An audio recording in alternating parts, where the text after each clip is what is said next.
You're listening to the Bloomberg Sound On podcast.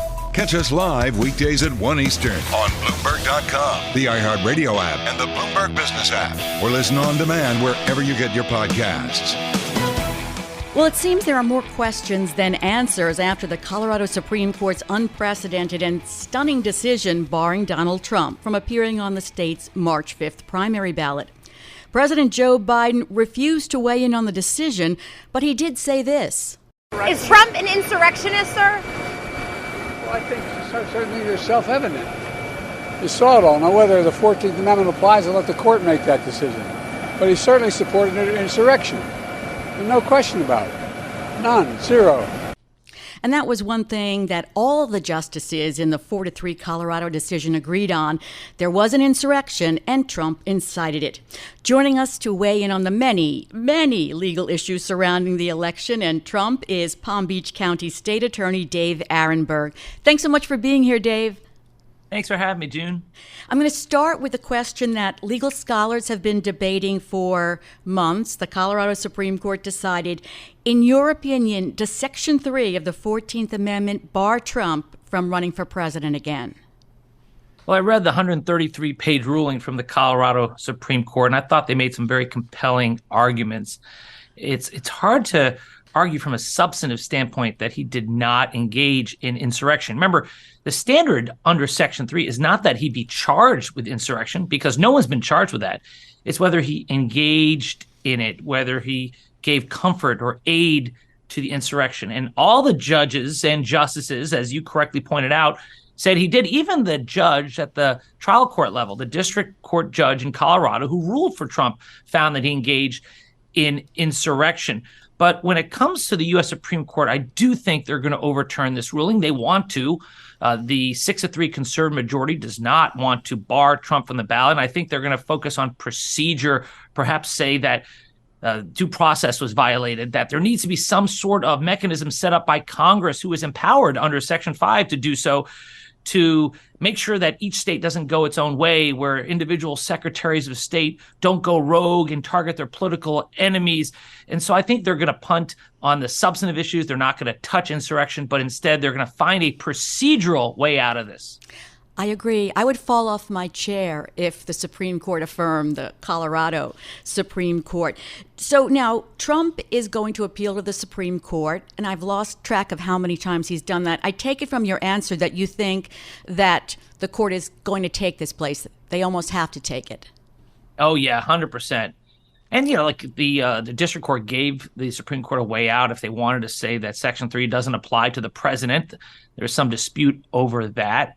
Although I don't agree with it, because it would mean that the framers of the 14th Amendment intended to bar traitors and insurrectionists from lower level government offices, but not the top office. So, look, there are ways if the court wants to get out of this, but I think the best argument for Trump's side would be that his due process rights were violated because the Congress, based on Section 5, needs to establish rules. They have not done so. And if you allow each individual state to do so, it would create mass chaos. And that was one of the dissents went off on that. They gave a lot of ammunition, I guess, to Trump to appeal this decision. At the same time that Trump will be urging the Supreme Court to take up this Colorado case fast, he's asking them to slow down on the federal election interference case and turn down special counsel Jack Smith's request for them to decide the presidential immunity question right away. What do you think they should do here? I think that the Supreme Court should expedite the matter. They know how serious this is, and they know that Trump's legal strategy has always been to delay matters. And this case was always going to get to the Supreme Court anyway, so why not get involved now? And so I think they will.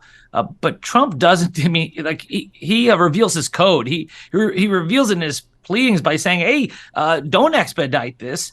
In fact, even on the gag order, he wanted that slowed down. He just wants to push this past the 2024 election so that he could become president again and order his attorney general to drop everything. But Jack Smith's on to him. Jack Smith is a step ahead. Even when it comes to the case in front of Judge Chutkan in Washington, D.C., Jack Smith wants to provide Trump with discovery, the evidence and materials they have to move the case along, even while that case is stayed, which is paused, pending the Supreme Court's review. And Trump saying, no, I don't want this information. I don't want this evidence. I want this to be as slow of a process as possible. So, yeah, we all know what this is about, and so does the Supreme Court. Yeah, we do. I mean, delay. And right now, you said, as you mentioned, it's on pause. The judge has put it on pause. But she says she hasn't given up the dates yet. She still has those dates. But does it look less and less like the March 5th date is doable? It's unlikely. I think it goes in the first week of March. I think, though, if it does get postponed, and I think it will, it won't get postponed too much. I think maybe a month, 6 weeks, and it could push up against the May trial in the Southern District of Florida in front of Judge Cannon. But you know what? That trial ain't going before the election. So I think the only criminal trial that I really believe will go to trial before the election against Trump will be the Washington, D.C. case, because that case was built for speed. The other possibility is the New York trial, which is the weakest of the four, the one involving the Stormy Daniels hush money payments. That could also go to trial before the election. But I don't think there's a chance that the other two, the one in Fulton County and the one in front of Judge Cannon in the Southern District of Florida, go anytime soon. Is Judge Cannon still sort of pretending that that trial is going to take place before the election? You know, she said that it's still on schedule, but she's gonna revisit the deadlines as it gets closer. You know, that really hurts the whole cause of justice because, like, we all know that case is going to be moved. And as long as you continue to put it on the calendar in May, it prevents other cases from being scheduled at that time. We all know it's not going to happen in May, so move it now instead of waiting until the last minute. But Judge Chutkan ain't messing around. She is determined to have this trial heard well before the election, and so is Jack Smith. After all, that's why Jack Smith only pursued 4 counts against Donald Trump. He didn't pursue insurrection because he knew it would bog it down. He also had unindicted co-conspirators, which were not added to this case. That case in D.C. is only against Donald Trump because that case is built for speed. You know, the Supreme Court has been under so much external pressure, so many scandals, ethical lapses, contentious decisions, and yet I was shocked that they decided to take the January 6th case that has implications for the obstruction charges against Trump. I mean, don't they have enough on their plate without getting involved in that case? I was surprised by that, too. To my knowledge, only one judge ruled that the obstruction of an official proceeding did not apply to this case. And every other court has ruled the other way, that of course it applies. You don't need documents to be involved. You just have to obstruct an official proceeding. It is what it says it is. So I was surprised the Supreme Court took it up. And yes, it's a great point, June. They got all these other matters. Why bog it down? Because I think they're going to rule the way we expect them to rule, that, yeah, it's game on. You can use that statute. And if they don't rule that way, then it really does cripple all the prosecutions, not just against Trump, but against all the other J6 defendants. So the court, with all these cases having to do with the election, and more to come most likely, it's going to be put in the center of the 2024 presidential election in a way that echoes Bush v. Gore, a still controversial case from your state 23 years ago. Or is this even worse? Well, you know, there's such a low estimation these days of the U.S. Supreme Court that, you know, you remember after Bush v. Gore was decided, it was a 5-4 ruling, and the justices went along political lines, and the public accepted it. Al Gore accepted it. Do you think the same would happen now? Not a chance. Trump is not going to accept it if it goes against him. His supporters won't accept it, and people on the other side of the aisle, the Democratic side, already have such a low estimation of the Supreme Court. They'll roll their eyes and say, of course, like, why is Clarence Thomas even part of the deliberations when his wife was involved with January 6th? And it is kind of laughable when I see people like Lauren Boebert decrying the Colorado Supreme Court as activist judges. You know what an activist judge is? It's when a judge rules against you, because conservatives and Republicans, they love activist judges when they rule on their side, like last year's Dobbs opinion overruling a 50-year precedent of Roe versus Wade. So when you claim activist judges, that's just hollow arguments for your own political echo chamber. The same with textualism, I think, because, the conservatives say with textualism, you come to the same decision. Well, they don't come to the same decision. They're split. The textualists are split sometimes on the court. So, it really comes down to politics a lot. And it's a shame, but I think people see the Supreme Court as political now. Well, and I understand why. The public is smart. Chief Justice Roberts tears his hair out because he cannot understand why people don't respect the Supreme Court as an apolitical institution. But then when you have justices who take money and gifts from people who have interest in front of the court and don't report it, when they're above the law, literally, where they create their own rules and they decide whether they violate their own rules. That doesn't seem like an institution that we should all, be in awe of. That sounds like a political institution. And so I think there needs to be real reform on the court. And if Chief Justice Roberts wants to decry the fact that the public doesn't approve of the Supreme Court, well, look in the mirror, because he could do things to change that. Speaking of changing, and you referred to Justice Clarence Thomas, there are calls for him to recuse himself from any cases having to do with Donald Trump and, the presidency. He hasn't recused himself very much in the past, and we just saw that Justice Alito, despite the pressure for him to recuse himself in a case where the attorneys in a major tax case did a fluff piece in the Wall Street Journal editorial for him, supporting him. He didn't recuse himself in that. What do you think? Is there any chance that Thomas will recuse himself? Any chance? Not a chance. Not a chance. You can't shame the shameless. These guys have lifetime appointments. So why? Why would he give all that up? What, to please the editorial boards, to please the progressives who never supported him to begin with? He's all in. He and his wife are all in. They're part of a political movement. And I'm sorry, he's a judge, but you know which way he's going to rule. And he should be recusing himself, and it's not a good look for the Supreme Court. Same thing for Alito, and I would say the same thing if it happened with members on the left of the court. But there's a crisis of confidence with the U.S. Supreme Court, and they continue to thumb their nose at the public. And it really looks like a case of elitism, a privilege that they don't have to listen to what the public says. They've got their black robes. We all have to stand up when they walk in the room, and they can't be fired.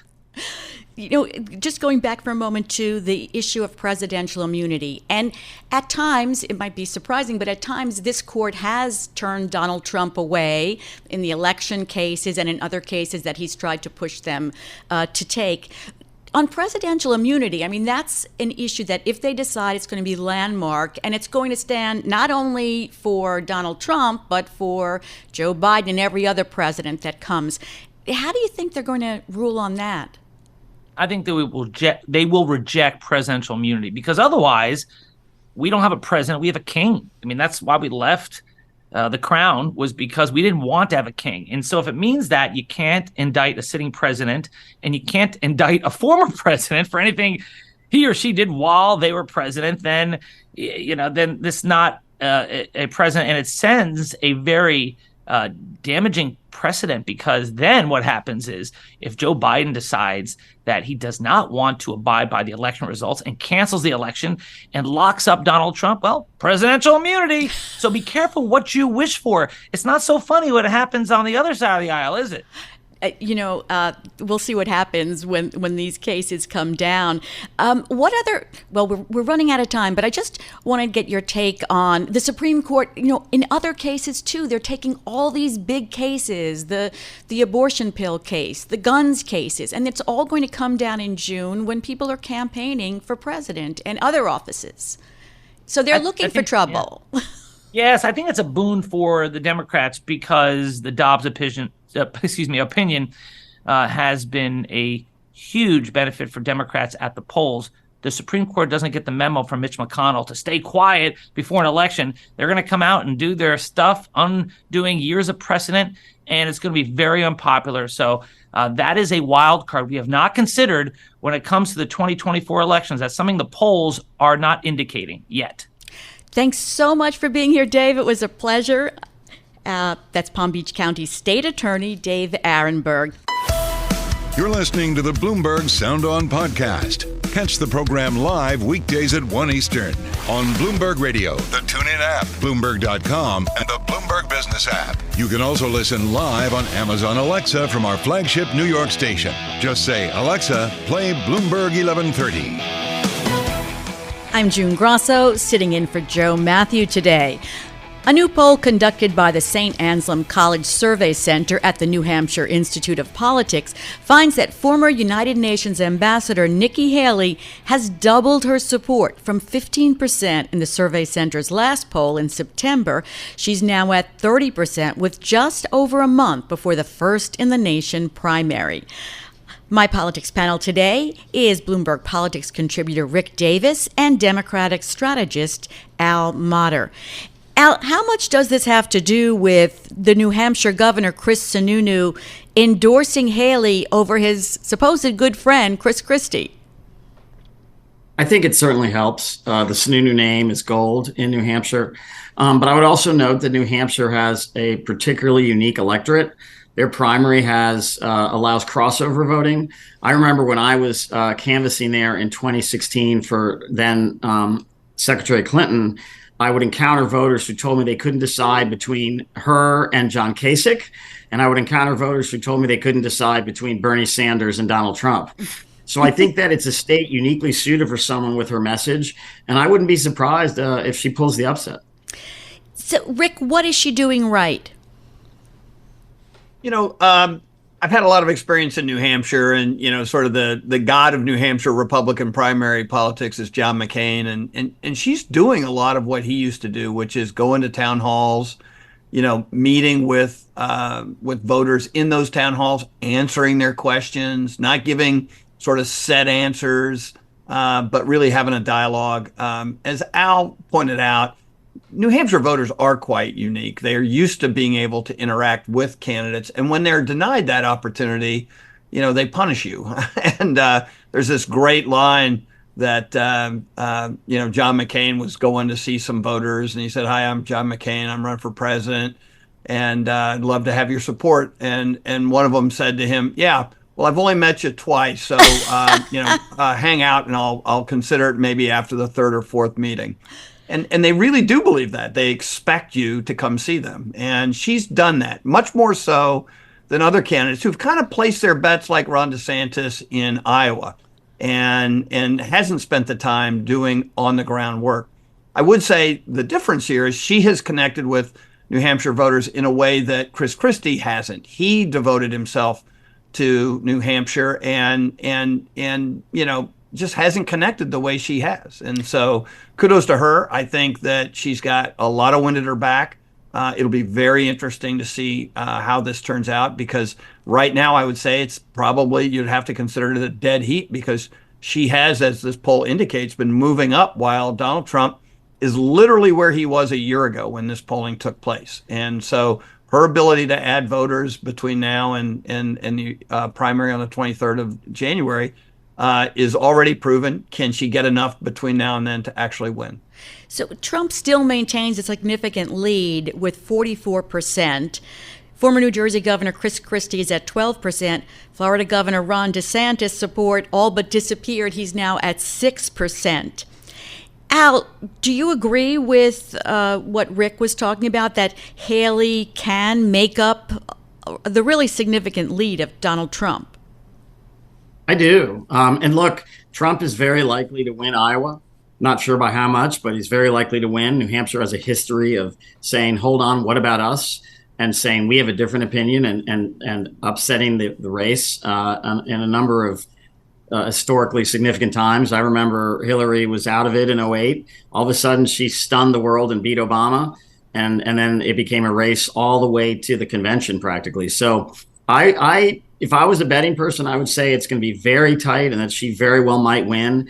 And by the way, if she wins by more than a few points, that'll cause some consternation in the Trump camp. But he's still the prohibitive favorite. The one thing I would say about her that's really interesting from a macro perspective is if she were somehow able to win the nomination, that would be probably the death knell for Trump politically. If he were to be the nominee and lose to Biden, there's really nothing that stops him from just sticking around again.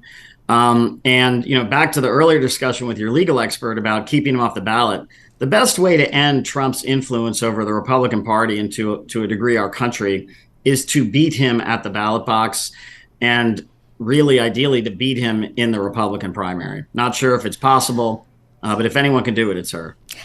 Rick, beat Donald Trump, and he's lost the presidential election. During the midterms, his candidates lost, and yet he still has a commanding lead against his Republican rivals. Would another loss even make a difference? He just doesn't seem to go away.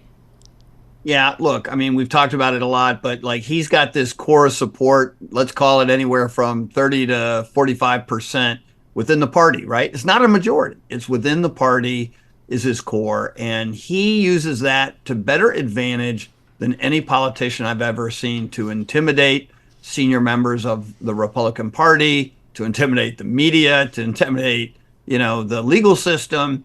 And he's not a majority candidate. He can't win a majority of the country. He hasn't proven he can get anywhere near that in a general election. And he's never won a majority of a primary other than in 2020 when it didn't matter.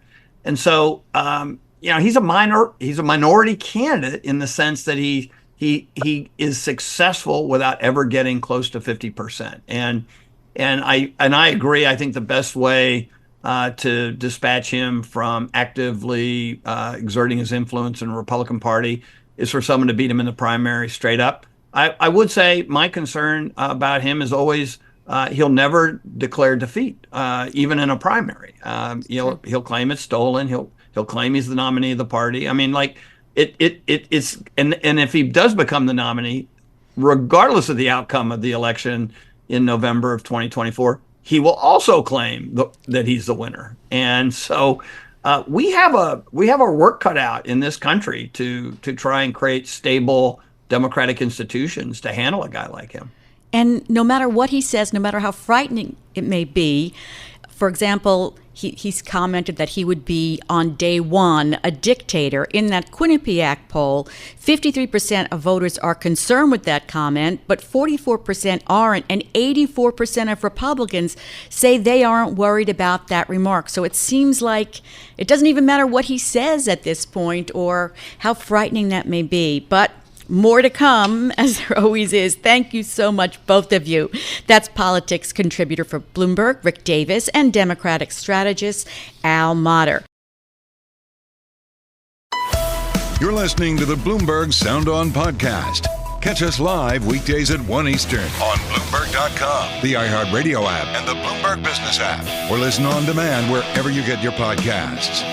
Followed by the sound of almost deafening silence here in Washington because everybody's gone home. It's just me, Kailey, Leinz, and Mike Dorning, who helps lead Bloomberg's congressional coverage that seemed to be in the building or in the city today because Congress isn't here, Mike. They've wrapped up 2023. Flown home for a nice 3-week holiday. Yep, they got on their planes. They're taking the holiday break. But when they come back, they're going to have a lot to deal with because they didn't wrap up a lot of business not much time before they got out of town. So let's talk about that timeline. They come back, January 8th? January 8th and 9th. And then January 19th, parts of the government could shut down if they haven't figured out appropriations. How hard is it going to be to get things done in that narrow a window? Pretty hard. And there's wide disagreements between the House and the Senate. The House couldn't even agree among Republicans on what they want to do on a lot of these things, much less adding in Senates and Democrats in the White House. So it's going to be pretty hard to come to an agreement before this shutdown deadline. You have to figure the odds of parts of the government shutting down then are very high. So is no work going to get done between now and then? I know everybody goes home to the districts for a holiday, but there were people who were here actively negotiating, at least on the Senate side, with the White House, trying to get something done with border security and Ukraine aid. Does any of that work continue, or they just pause everything and return to it later? They say, quote unquote, that they're going to work around the clock the whole time, which is, of course, not really true. But some work will get done on that. There is a smaller negotiating group of about 3 senators who will be working and consulting, and they'll be in touch with the White House. But there probably won't be a lot done until you have the forcing mechanism of them coming back into session. Now, as you're pointing out, that's just one slice of what needs to be done soon. We're just looking that they're just dealing with the Ukraine aid and the border security. What they've got to get done by the 19th is funding a whole segment of government. And there's a big risk that even the Ukraine and the border aid stuff will slip into that bigger morass that will then get even bigger in early February when the rest of the government needs to be funded. So it's quite possible all of this could be kicking around a while. The optimistic view would be maybe they can at least get the Ukraine and border security piece done before everything falls apart. It's a possibility, but it's not necessarily a great one. Okay, maybe possible, but low probability. Okay. When we're reflecting on the year that was in 2023, the fact that we are still fighting over top-line appropriations figures when this was the fight we were having back during the debt ceiling drama almost of a year May ago. when they agreed on top-line figures, and we're still litigating the top-line figures. Are we just in for more of this in 2024, Mike? You make a deal and then you don't stick to it if you can make the deal at all? Well, I think that there's a good chance that there will be a big conflict in January and early February, and that they will ultimately, perhaps with a government shutdown that might possibly go on a while, have a resolution to that at least until September 30th. Because Speaker Johnson has said we're not doing any more temporary stopgap measures like we did at the end of September and then again in November. And there's a logic to having your conflict now. If you need to shut down the government, you're doing it early in the year. Maybe Americans will have forgotten about it by the time they go, vote in November. Why do another extension if you're not going to make any more progress? At least this way you've gotten past acting like Scrooge and sending the government workers and the soldiers home without pay for Christmas. Now you're at least having the shutdown outside the holiday season. All right. Well, I guess they're going to enjoy their holiday season while they can before things get real difficult in a couple weeks here. Mike Dorning, of course, thank you so much for joining us. He helps lead our congressional coverage here at Bloomberg. But we want to get an inside look now from someone who sits in the House of Representatives, even if he's not physically in the Capitol building right now. Congressman John Garamendi, I'm pleased to say, is joining us. He is a Democrat from California. Congressman, thank you very much for being with us. When you return in January, is there just going to be so little time that the only thing really to do is hold your nose and swallow down whatever compromise can be come up with? Well, let's just be very clear here. This last year, the 2023 year, was the least productive Congress perhaps in the last century. 23 bills, about half of them are naming post offices somewhere across the United States. The work of the government simply is not happening. The Chaos Caucus, otherwise known as the Congressional Republicans, are simply unable to function.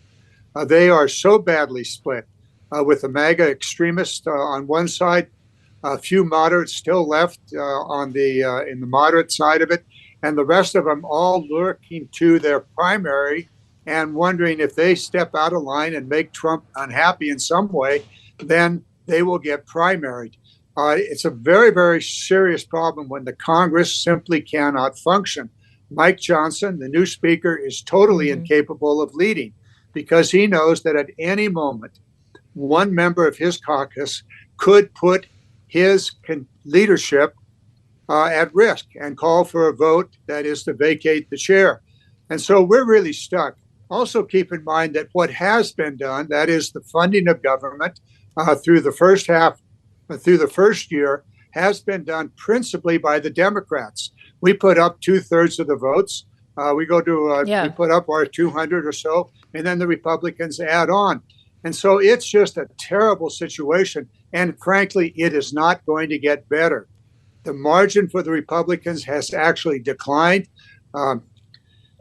We see further members of the Republican caucus retiring mid-year. Yeah. Kevin McCarthy being the primary example. Kevin McCarthy. George Santos, of course, is out. To your point, Congressman, though, on Democrats having provided the majority of the votes for some of the most crucial must-pass bills this year, when it comes to a vote that you could be facing potentially early on in 2024 on the supplemental, something being negotiated between the White House and primarily the Senate right now, Ukraine aid in exchange for border security measures, potentially changes to asylum and parole rules. What are Democrats going to be able to tolerate in those negotiations? There is a compromise available. In that supplemental bill, there's almost $3 billion for border security, hiring border patrol agents, court, and on to deal with the crisis. There are, within the Republican proposal, my analysis is there are some things in the Republican proposal that could be part of a deal. They'll probably need to be modified in some way, but nonetheless, a deal could be had. But on the House side, there are no negotiations at all. Speaker Johnson has not put forward anybody in his caucus to negotiate. But we're willing to do so. We know that we can get it done. The problem for Ukraine is absolutely horrible. They will be out of money the 1st of January. They will not be able to pay for their first responders, the medical services, the ambulances, and the military equipment that they need to continue to defend themselves and to push back Russia is not going to be available. They're going to have to limit their munitions. They're going to have to be able to just hang on. The United States Congress is absolutely derelict in providing the support that is essential for Ukraine. Keep in mind that Ukraine is fighting on behalf of NATO. We are all NATO allies protected by Ukraine. It's the Ukrainians that are dying. It's the men and women and children in the cities that are being bombed by Russia. And what is the Congress? What are the Republican leadership doing? Nothing. Not at all. A compromise is available. But we're seeing total chaos in the leadership of the House on the Republican side. We stand ready. The Democrats stand ready to put together a compromise. The Senate, we'll see if they could do it. If they can, then perhaps we'll get it done. That's just one of the pieces. The funding of government half of the government will not be funded on January 19th. There'll be no money. Yeah, that deadline is quickly approaching. Yeah, that deadline is not far away, Congressman. Of course, when we think about the supplemental in particular, though, it's not just Ukraine aid that's in question wrapped up here. It's Israel as well. And I just wonder if the Israel aid and just the administration's support for Israel is also going to be harder to support going forward when we're looking now at Palestinian casualties that authorities in Gaza say have reached over 20,000. The Gaza situation is horrible. It's inhumane and it's just horrible. My view of this is that Israel absolutely has to stop aerial bombardment. Most of the casualties are a direct result of aerial bombardment. Most of those bombs are American bombs, and it has to stop. About 40% of those bombs are not guided. They simply fall out of the sky and hit something. What they're hitting are the civilians. And it has to stop. Israel has every right to continue to pursue its goal of eradicating Hamas, and they should do so. But they absolutely must do it in a different manner. They cannot continue to do this. Their support is rapidly eroding around the world, and I would dare say it is also in Congress.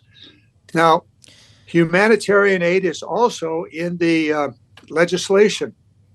And that is essential. We're seeing the need not only in Gaza, but also in other parts of the world, Ukraine specifically. And that's another piece of this puzzle. Now, we have work to do.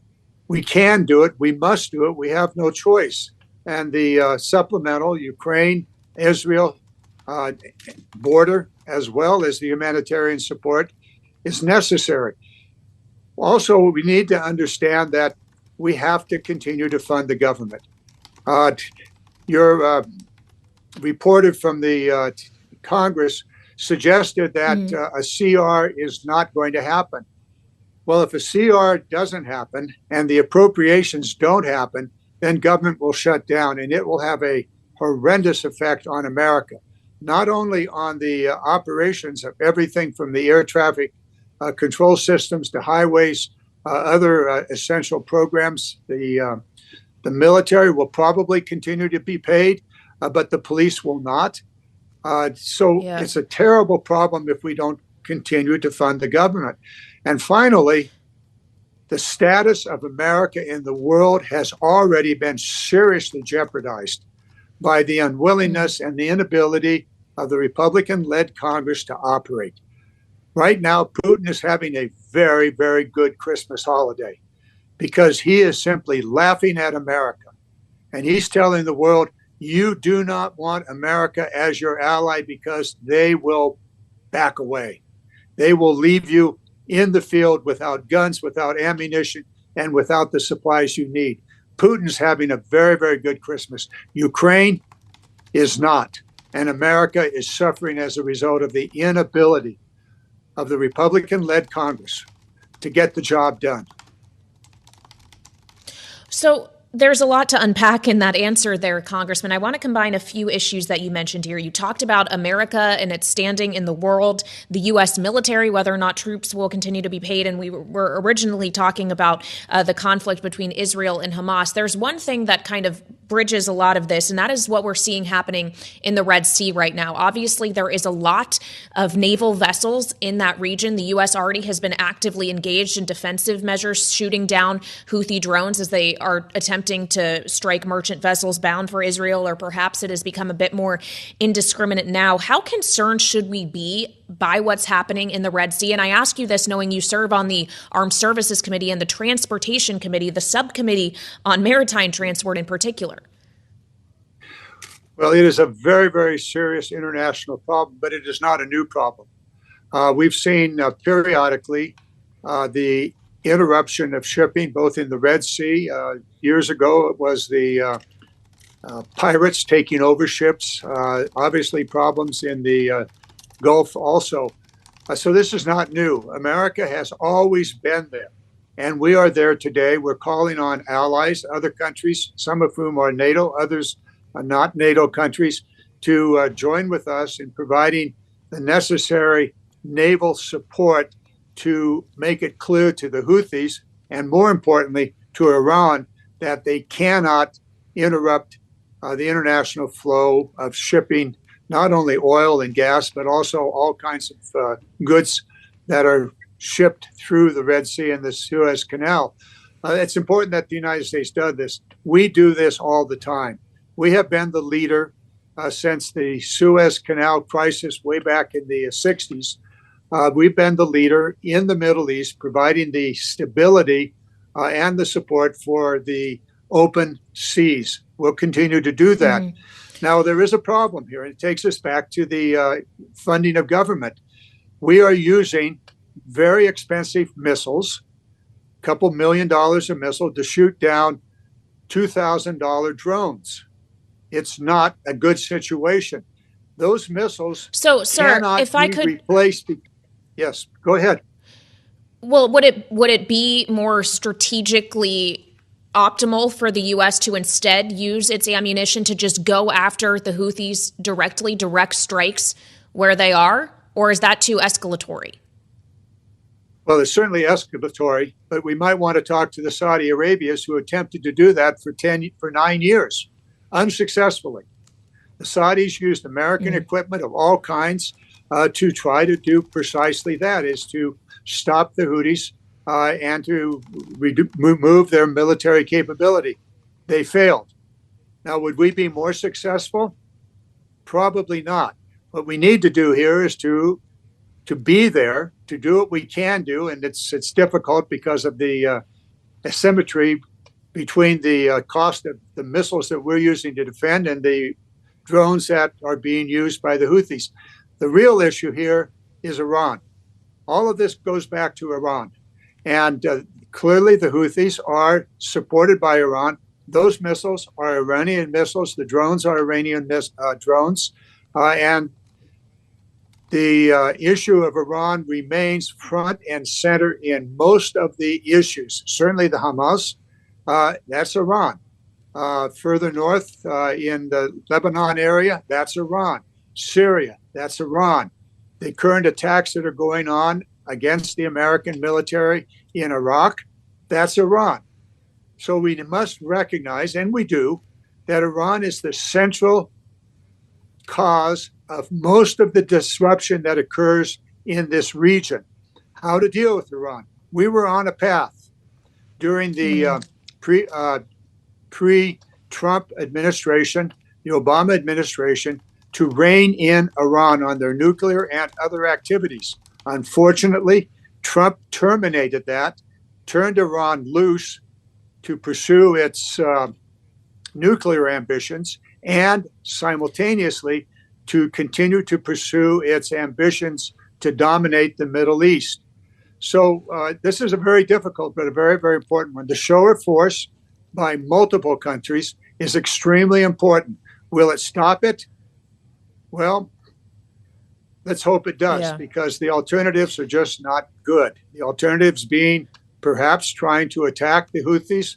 I suspect that will ultimately be unsuccessful. The negotiations between Saudi Arabia and Iran are on a hold because of the Hamas attack on Israel and then Israel's attack into Gaza. But those may be able to bear fruit in the days and months ahead. Hopefully it will. Congressman, finally, I want to return to another issue that has been in the headlines. It refers to someone you were actually just alluding to there. Speaking of the Trump administration, the former president. The Supreme Court in the state of Colorado, of course, ruled earlier this week that he is ineligible to be president again because of his actions on January 6th, when in what they say was inciting an insurrection. He would be removed from the ballot if this holds. Now you have the lieutenant governor in your state requesting that the state look into every legal option to do the same. Is this appropriate in your mind, or is the issue of whether or not Trump should serve again one that should be left to voters, not the courts? I think every state in this nation should pursue this. However, and this is a big however, I believe the Supreme Court will overrule these individual state actions and allow Trump to stay on the ballot. Two good things if this were to happen.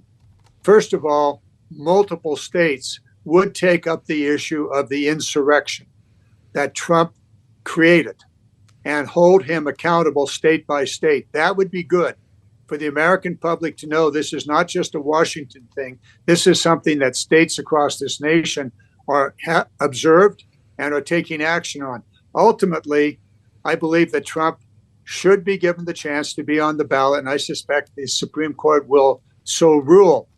Were that not to happen, I believe we'd have a very serious, very, very serious political crisis in the United States if, in fact, Trump were not allowed to be on the presidential, on the ballots in November.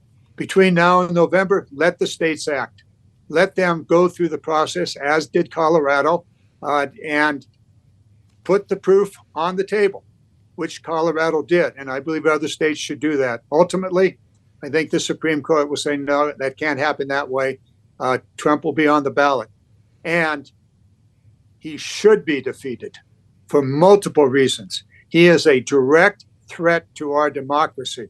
He's already talking about being a dictator, for only one day. Well, that would be the first dictator ever that was there for only one day. But this is a very serious threat to our democracy in multiple ways, and this is complex, as I've described it. But I think ultimately, the states should take it up.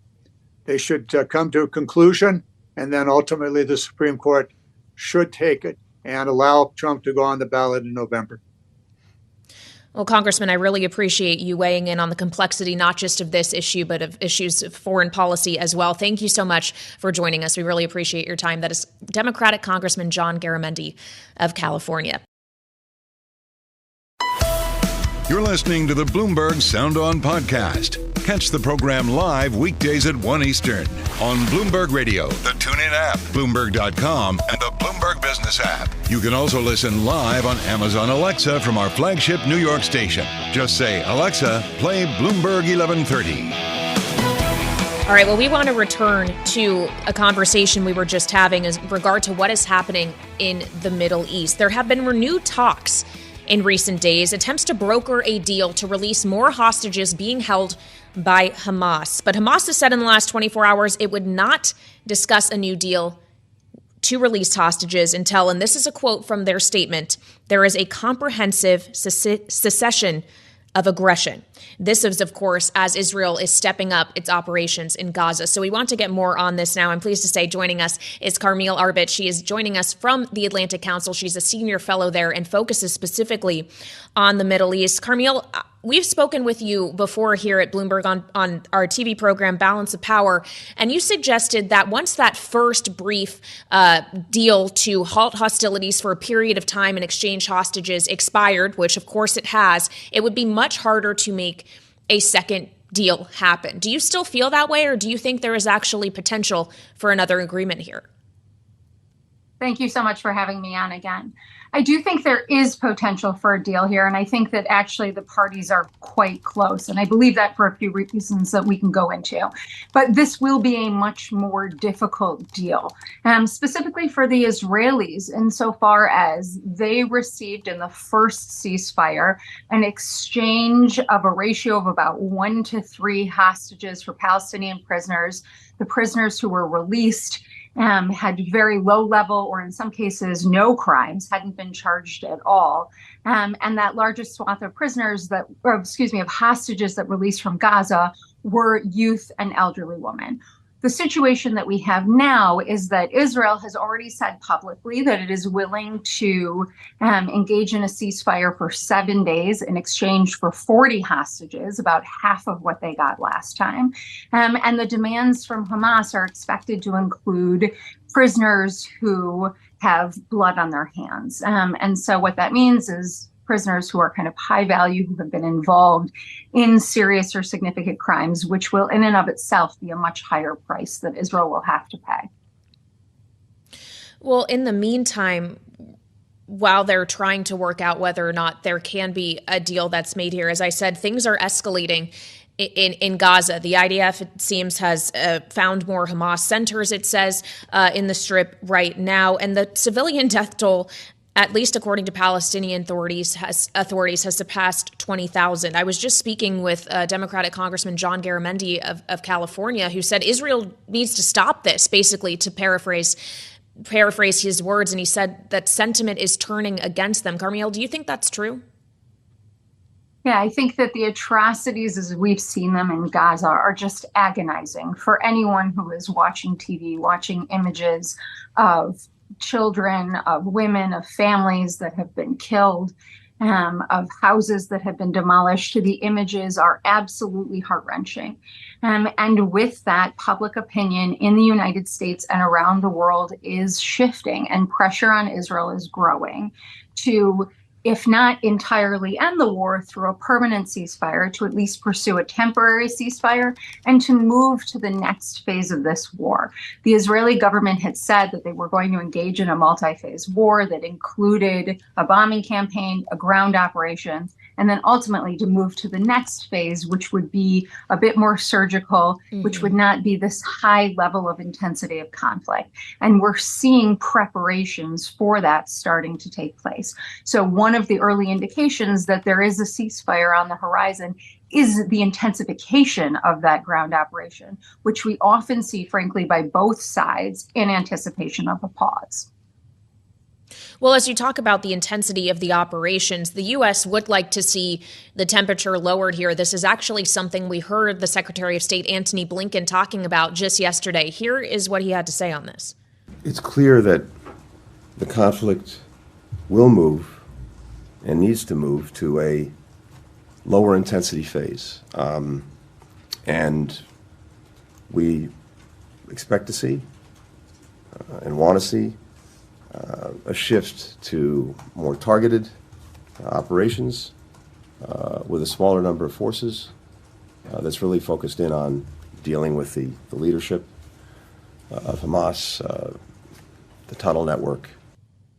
And Carmiel, it's interesting as we hear Secretary Blinken there suggesting that in Gaza specifically, in the conflict between Israel and Hamas, the intensity needs to be lowered. At the same time, Bloomberg is reporting that the U.S. is actually considering perhaps upping the intensity when it comes to action against Houthi rebels, which are, of course, based in Yemen, sponsored by Iran. It's another proxy for Iran because of what's happening in the Red Sea, the disruption to merchant trade flows and just maritime behavior. If the U.S. were to go on offense against the Houthis, would that be a mistake? I think that the threat posed by the Houthis is not limited to Israel. It is really at this stage a global threat to international shipping, as different companies who have been trying to send goods via the Red Sea are now under attack. And so we have seen the Houthis designated in the past. I think that the Houthi threat as an Iranian-backed group has long been a priority for the U.S., including as demonstrated through their support of Saudi Arabia and the UAE during their war against the Houthis. I think that this is an important and obvious next step, frankly, from the U.S.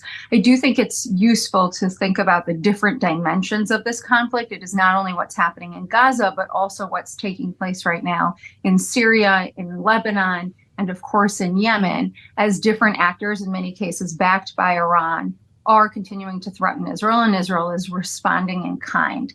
And so even as the assaults in Gaza may wind down, we may see a wind up on the northern border in addition to what we may see vis-a-vis the U.S. and the Houthis. Well, and it becomes, I guess, a calculation for the U.S. as well as to what other Arab countries and Arab allies would like to see done here. Because you take the Saudis, for example, which have actually seen their energy infrastructure in the past damaged by Houthi attacks, and by all accounts would like to see them handled in a bit more of a measured way. If the U.S. were to escalate this to a certain degree, would that be problematic for our partners in the Middle East? I think our partners in the Middle East have been very vocal in terms of both their involvement in these conflicts and what they are and are not willing to tolerate from the U.S. Fortunately, the United States has very close relationships with Sunni countries across the Gulf who have been engaged in differing degrees in terms of how we engage with the Houthis and their involvement with Israel. So I wouldn't actually expect escalated tensions with Sunni countries if we were to escalate with the Houthis. To the contrary, I think there would be quiet support for that. And while we think about, conflict or at least disruption in the Red Sea, obviously conflict when it comes to Israel and Hamas, it keeps bringing us back to this very same question, Carmiel, which is, what is the end game? The day that this all ends, whenever that day is, however far out into the future, what does the order actually look like? How are you thinking about that next day? Yeah, I think that this is really the million-dollar question, and it's something that the Israelis have not been serious about grappling with, but are starting to get to. I think the question is, in the region, how can we bring about a more peaceful, stable Middle East, starting with Gaza, but really across the Levant? And this is going to be a huge challenge. I think that we are potentially facing a long period of continued violence and instability, even if we are entering into a lower intensity conflict, one that will then create space for what I hope will be political negotiations that could yield some kind of a two-state outcome between Israelis and the Palestinians that would include the Palestinian Authority retaking control and administering Gaza and essentially uniting the two territories. I think that would be a pretty significant change, and one that could at least be a positive outcome from what has been a very difficult 76 days of war.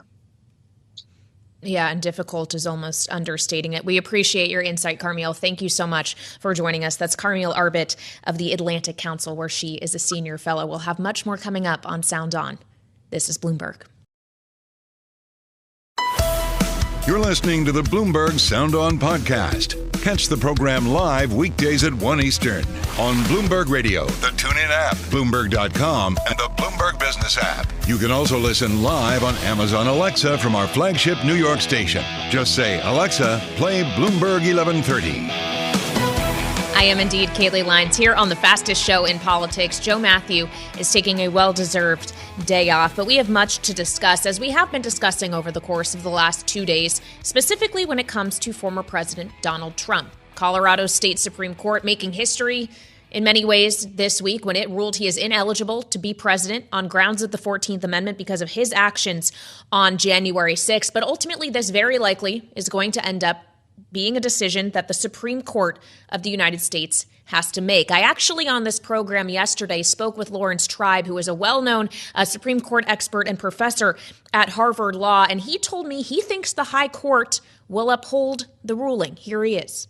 Well, I don't have a crystal ball. I think if they follow the law, Judge Michael Ludig, a very distinguished conservative, and I think they will have to affirm the decision and render an unexpected, perhaps in many ways unpopular ruling that keeps them off the ballot.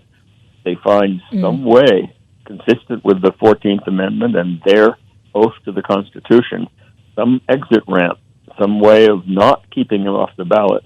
I don't really see what it could be, but it's a pretty ingenious court, and they have found ways to do some pretty strange things. So contrast that with what I was just told earlier this hour by Democratic Congressman from California, John Garamendi. Here he is. I believe that Trump should be given the chance to be on the ballot, and I suspect the Supreme Court will so rule.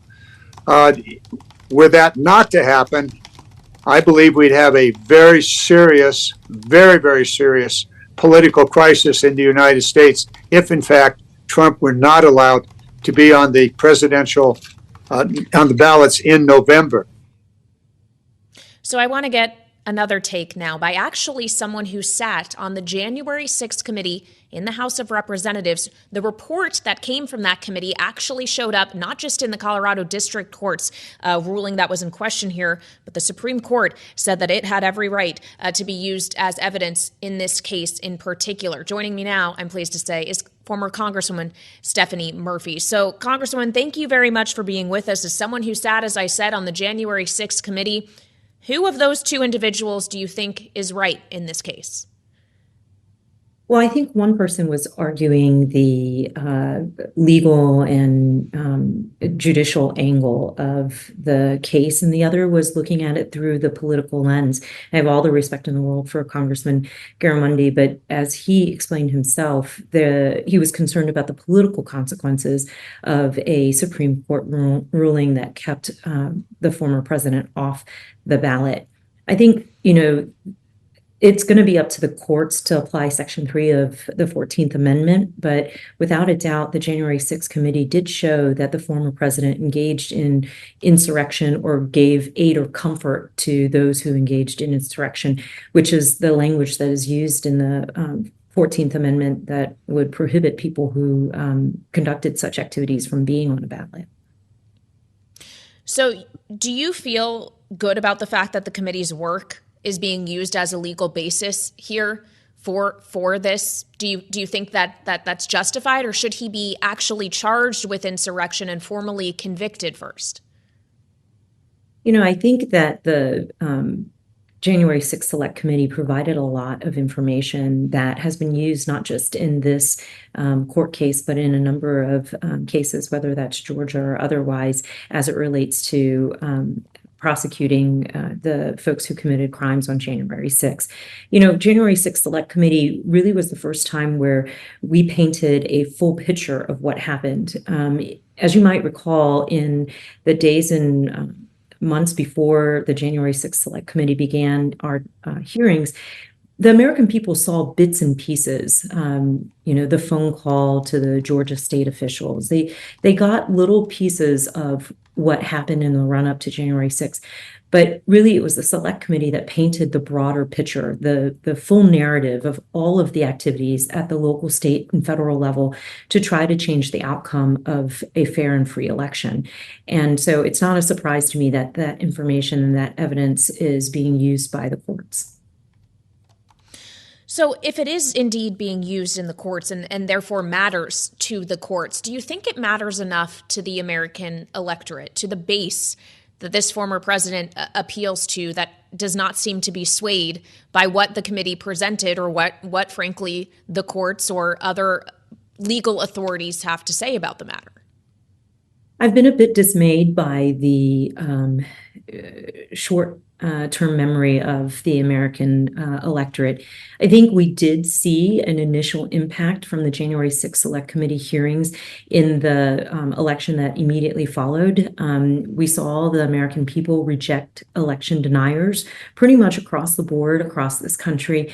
But now there are other issues that are crowding the voters' minds, and they're starting to sort of set aside the shocking and stunning activities of the former president on January 6th and focusing on some of the other issues that are more important as voters go to the polls. You know, as an elected official, you know, I was a member of Congress, and every campaign, we always talked about what matters to people when they go to the polls. And usually it's about economic security and physical security. These more lofty ideas of democracy sometimes are a bit harder to ask people to cast their ballot purely based around that. And unfortunately, that's really problematic, because you can't have a strong economy and, you know, physical and community security without having a functioning democracy. And finally, Congresswoman, we only have about a minute left, but when we think about voters heading to the polls and deciding who ultimately is going to be in power, do you worry about potentially the precedent that could be set here if indeed someone is kept off the ballot and it's seen as political? I think right now, no matter how the Supreme Court finds in this case, it's going to be seen as political. They are under a lot of scrutiny at this point because of some of the misconduct, the accepting of gifts. And so there are a lot of questions about the Supreme Court's legitimacy as well as its ethical obligations.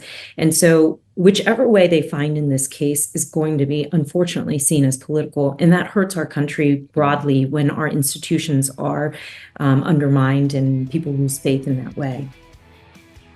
All right, Congresswoman, thank you so much for joining us. That's former Congresswoman and member of the January 6th Select Committee, Stephanie Murphy. This is Sound On Bloomberg. Thanks for listening to the Sound On podcast. Make sure to subscribe if you haven't already at Apple, Spotify, and anywhere else you get your podcasts. And you can find us live every weekday from Washington, D.C. at 1 p.m. Eastern Time at Bloomberg.com.